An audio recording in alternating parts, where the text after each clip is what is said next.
আপনি কি মনে করেন কিছুতেই সফল হতে পারবেন না? তাহলে আজই নিজের চিন্তাধারা বদলান, কারণ যারা আজ লড়াই করছে কাল তারাই ইতিহাস গড়বে। একটা কথা মনে রাখুন, কষ্টের পরেই সাফল্য আসে। আপনি কেন এখন কষ্ট পাচ্ছেন? সব সফল মানুষই একসময় ব্যর্থ ছিল। আপনার কষ্টই আপনাকে শক্তিশালী করেছে। যারা এখন হাল ছেড়ে দেবে তারা কোনোদিনই জিতবে না। সফল হতে চাইলে ব্যথা সহ্য করতে হবে। কষ্টের সময়গুলোই আপনাকে নতুন করে গড়ে তুলবে। কঠিন সময় পার করতে গেলে যা করতে হবে, সাফল্যের সিঁড়ি বেয়ে ওপরে ওঠার 3টি সিক্রেট। 1. নিজের লক্ষ্য পরিষ্কার করুন।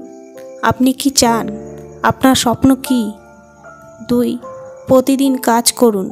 কেবল চিন্তা করলে কিছু হবে না, কাজে ঝাঁপিয়ে পড়তে হবে। 3. হাল ছেড়ো না। বড় স্বপ্ন পূরণ করতে হলে ধৈর্য রাখতে হবে।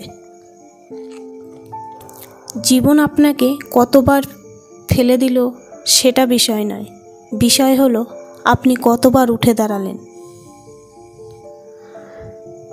3.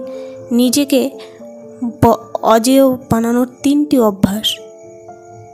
কঠিন মানুষ কঠিন সময়েও হেরে যায় না। 1. কঠিন সময়ে স্বাগত জানান, এটা আপনাকে আরও শক্তিশালী করবে। 2.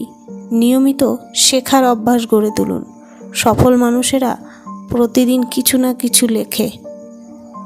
নিজেকে বিশ্বাস করুন। অন্যেরা আপনাকে অপমান করলেও নিজেকে হালকা করে দেখবেন না।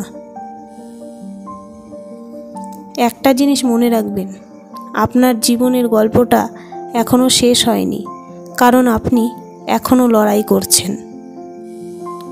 এই দুনিয়া শুধুমাত্র সাহসীদের মনে রাখে, যারা লড়াই করে তারাই জেতে।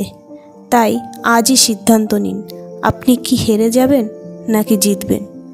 যদি এই ভিডিওটি আপনাকে অনুপ্রাণিত করে তাহলে লাইক, কমেন্ট ও সাবস্ক্রাইব করতে ভুলবেন না। আপনার মতামত জানাবেন। হার মানবে না, লড়াই করবে, কারণ জেতার জন্যই তোমার জন্ম।